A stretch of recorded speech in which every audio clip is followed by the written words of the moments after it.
So this is the last exercise that we're going to do today, and we're actually going to fill in this area. So again, as before, we will start with a knot in our fibre, and we'll go in this side. You can see the knot on the front, so we can remember to to cut it off, and then trace back along that row. And we want to cover up this line of pink. So we're going to begin our stitch. Remember, always working from right to left. Stitches always slanting from left to right. Okay, we've reached our knot. So we're going to cut that away.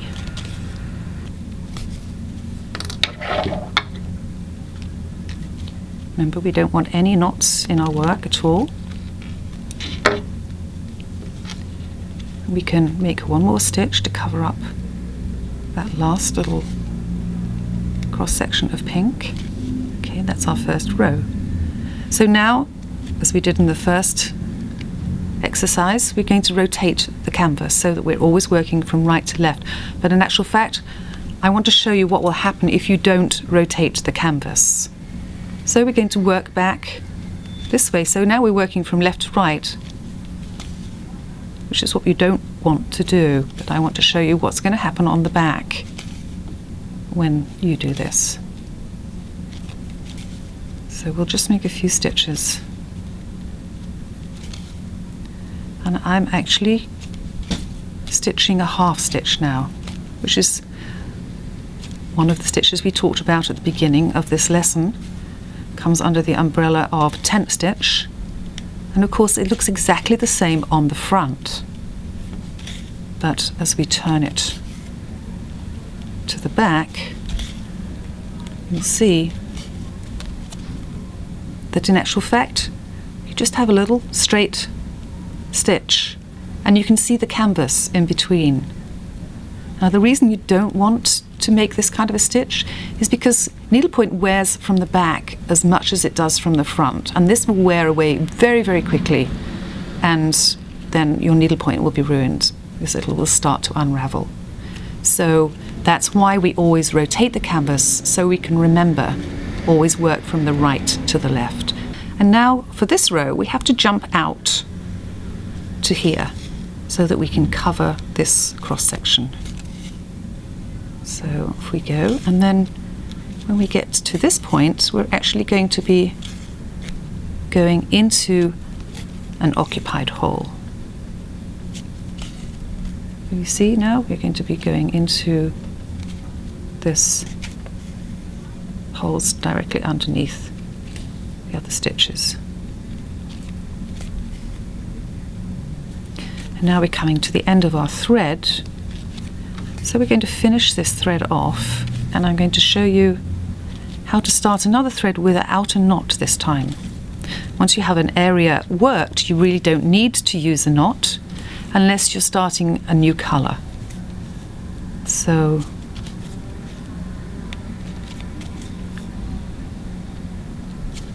the knot that we use is called a waist knot. So in case we're going to turn it to the back, you can see that little line there of the half stitches that we really want to avoid if at all possible. So to finish it, we're going to do like we did before. We're just going to run needle through 5 or 6 stitches, pull it through and cut it off. So I'm now going to rethread my needle. Now what we're going to do is we're going to actually do exactly the same as we did to finish off the thread to start it. So we want to end up this side, so we're going to run our thread again through 5 or 6 stitches, pull it gently, and then we're ready to start a new row like that. And you can continue filling in this area.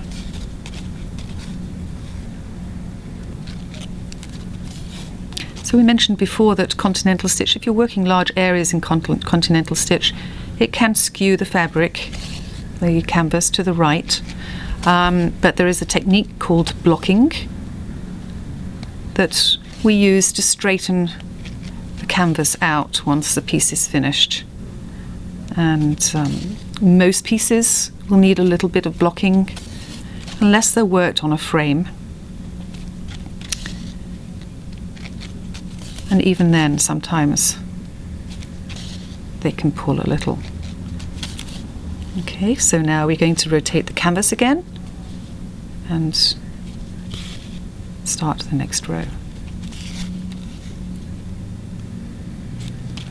Now, although we're learning Continental Stitch today, which is the very basic needlepoint stitch, there are many, many other stitches that are used now for needlepoint, which makes it a much more fun and creative hobby. And many people just like this lovely meditative stitching of the Continental or the basket weave. They don't want to have to think about different stitches. But if you want to be creative, then you can use stitches to create texture and also different fibers as well to create texture and have a lot of fun with it as well. We're going to rotate our canvas, and now we're coming up out of an occupied hole.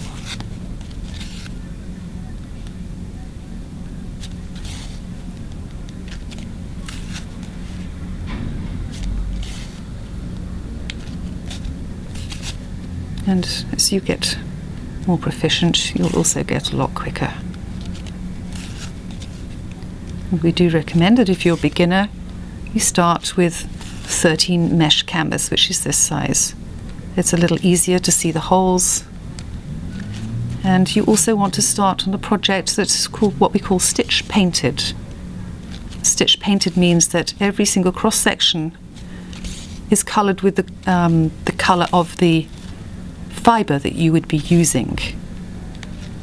It makes it much easier. And again, we rotate our canvas, and now we're going to jump from here to here. It's going to be our last little row.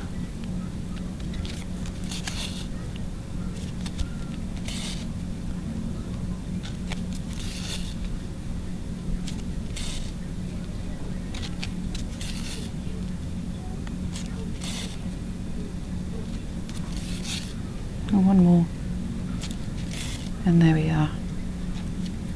And then we're going to finish it off on the back, just like before, through a few stitches. The nice thing about wool is that it grips nicely, so it's pretty secure. If you were using a slippery thread, you might want to go back and forth a few times just to anchor that thread. And there you go. So I hope you enjoyed your introduction to needlepoint. We hope that you will browse our website, which is www.myneedlepoint.com, or come and visit us in the store. The store is located on the corner of 18th and Chestnut Streets. And please remember to check us out for future podcasts. Our next class will be on the basket weave stitch. Thank you for joining us.